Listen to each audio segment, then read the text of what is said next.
Hello guys, good morning. आप सब कैसे हो? आई होप सब अच्छे होंगे। और ये कल दोपहर की वीडियो है, करवा चौथ वाले दिन की। तो बच्चे घर ही थे तो उन्होंने बोला आलू के परांठे, और ये पहली परांठी मेरी कान्हा जी के लिए बन रही है बिना प्याज के। तो ये परांठी है कान्हा जी के लिए। और ये देखो, ये मसाला मैं कर रही हूँ, बच्चों के लिए बना रही हूँ। तो आज मैं ये कहना चाहती हूँ, देखो दूसरी शादी गलत नहीं है, लेकिन दूसरी शादी वहीं करो जहाँ हस्बैंड के तो बच्चे चल जाएंगे लेकिन आपके नहीं होने चाहिए। क्योंकि वो बच्चा जो आपका अपना होगा वो प्रॉपर्टी का हकदार कभी नहीं बन पाएगा, कभी भी नहीं बनाएंगे उसको प्रॉपर्टी का, ना ही उस हस्बैंड के माँ बाप बनाना चाहेंगे। दूसरा, अगर तुम कर रहे हो तो प्रॉपर्टी सिर्फ प्रॉपर्टी देख के मत करो, इनकम करने वाला इंसान होना चाहिए। उससे तो आपका फिर भी थोड़ा फ्यूचर सेफ हो सकता है, क्योंकि औरत घर चलाना और बचाना अच्छी तरह जानती है। सैलरी से तो फिर भी कुछ सेव कर लेगी, लेकिन अगर तुम ये कहो ना इतनी प्रॉपर्टी है इतनी प्रॉपर्टी है, तो वहाँ उस प्रॉपर्टी का कोई फ़ायदा नहीं होगा, कोई भी। एक आपकी लाइफ बिल्कुल ख़राब हो जाएगी। सिर्फ आप एक घर का वो जिम्मेवारी निभाने वाले रह जाओगे। तो इसलिए कहते हैं कि दूसरी शादी करो तो ये 3-4 चीज़ें तो बहुत ज़रूरी हैं देखनी। और चौथी बात कि वो फाइनेंशली अच्छा होना चाहिए। मतलब देखो, जॉब भी हो, अगर प्रॉपर्टी है तो बहुत ही अच्छी है, और अगर दोनों के ही बच्चे ना हो तो वो उससे बढ़िया तो बात ही नहीं है। फिर तो आपकी मैरिज 100% सक्सेस ही रहेगी, क्योंकि सिर्फ उसमें एक दूसरे को समझना रहता है। और फिर इन लॉज भी खुशी रहते हैं कि चलो अब अपना ही वारिस आएगा। मैं ये अगर ये चीज़ें रहें ना तो सेकंड मैरिज करना कोई बुरी बात नहीं है। लेकिन अगर बच्चे हों और हस्बैंड के भी हों और वाइफ के भी हों तो बहुत दिक्कत होती है। सिर्फ कहने की बातें होती हैं, लेकिन निभाना बहुत मुश्किल होता है।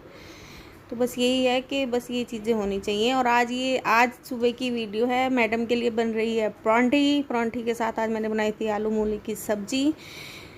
तो आप मेरा व्लॉग एंजॉय करें, और प्लीज़ मुझे कमेंट बॉक्स में बताना कि ये जो मैंने टिप्स बताए हैं ये सही हैं या गलत हैं। अगर दोनों के बच्चे नहीं होंगे तो मैरिज बहुत अच्छी रहेगी, और अगर होंगे तो मैरिज टूटने के भी काफ़ी चांसेस रहते हैं, बहुत चांसेस रहते हैं, काफ़ी नहीं रहते ही हैं।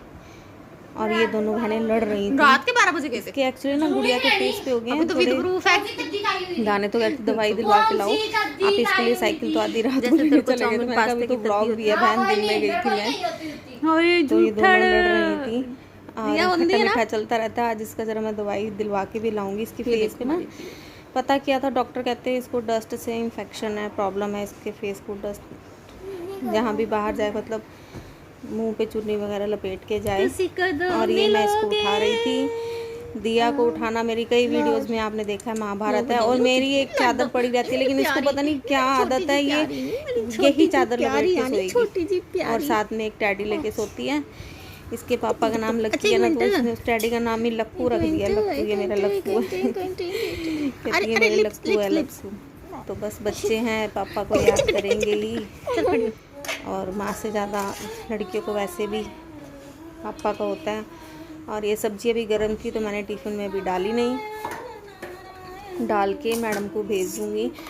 और मैं बता दूँ आपको, मैं सुबह ही जैसे उठती हूँ ना, आज तो मेरी गुड़िया ने पाठ पूजा कर ली थी और मैं थोड़ा लेट ना ही जैसे ही होता है गुड़िया कर रही थी। हाँ, और please subscribe my channel and share. आपके सपोर्ट की बहुत ज़रूरत है और मुझे आपका सपोर्ट भी चाहिए। तो मेरे चैनल को शेयर एंड सब्सक्राइब करें, क्योंकि आपके शेयर और सब्सक्राइब के बिना कोई सपोर्ट नहीं रहेगा मुझे। तो इसी के साथ मेरी वीडियो वॉच करें। Thank you so much. पहले मैंने झाड़ू मार दी थी, और मैं आपको बताऊँ मेरा 8:30 बजे तक सारा काम हो गया था, और बेटी ने लगा दिया था पोछा। ये डस्टिंग कर देती है, लेकिन चादर वादर फिर बाद में मैं बिछाती हूँ, फिर एक बारी मैं डस्टिंग करती हूँ। तो बस यही है। और आज मैडम की बस भी छूट गई थी, मुझे छोड़ के आना पड़ा। और छोटी बेटी को कर दिया था तैयार हो रही थी। मैंने कहा आप तैयार हो, इतना मैं इसको झाड़ू मार देती हूँ। और वो फिर वो झाड़ू बोलती है आप साफ़ लगा देते हो, तो मैं बाद में पोछा साफ़ लग जाता है। और ये मैडम हो गई थी तैयार, दूध उसकी रख आँख में होती खारिश, पानी रख ले। मोबाइल ज़्यादा देखती है ये मैडम। और ये देखो ये बड़ी बेटी लगा रही है पोछा, इसके बाद ये भी रेडी होएगी और चली जाएगी। और ये सारे कमरे में इसने साफ़ सुथरा एकदम घर कर देती है। 8:30 बजे तक मेरा सारा काम हो जाता है। और इसके बाद ये रेडी होएगी, क्योंकि नहा तो ये सुबह ही ली थी, तो बस अब इसका रेडी होना रह गया और कंघी मैं कर दूँगी इसकी। तो ये देखो ये रेडी होके, पता है आपको यहाँ से क्या ढूंढ रही है, ये बत्ती ढूंढ रही है स्लेटी। इसको बड़ी गंदी आदत पड़ गई है खाने की, ये देखो लेके जा रही है। तो बस अब ये चली जाएगी। इसके बाद ये वापस आ गई क्योंकि इसकी बस छूट गई थी। फिर ये देखो 8:30 बजे मेरा ये काम हो गया था सारा। और फिर मैं इसको गई, किचन भी मेरी साफ़ सुथरी थी, बस थोड़ा बहुत था। दूध मैंने गर्म कर दिया था और ये मैं अपने लिए चाय बना रही थी। अभी बना ही रही थी कि मैडम महारानी बड़ी वाली वापस आ गई। फिर मुझे इसको स्कूटी पर छोड़ के आना पड़ा, क्योंकि ये छुट्टी बहुत कम करती है। तो ये देखो मैं इसको छोड़ने जा रही थी और छोड़ के आके फिर मैंने चाय पी।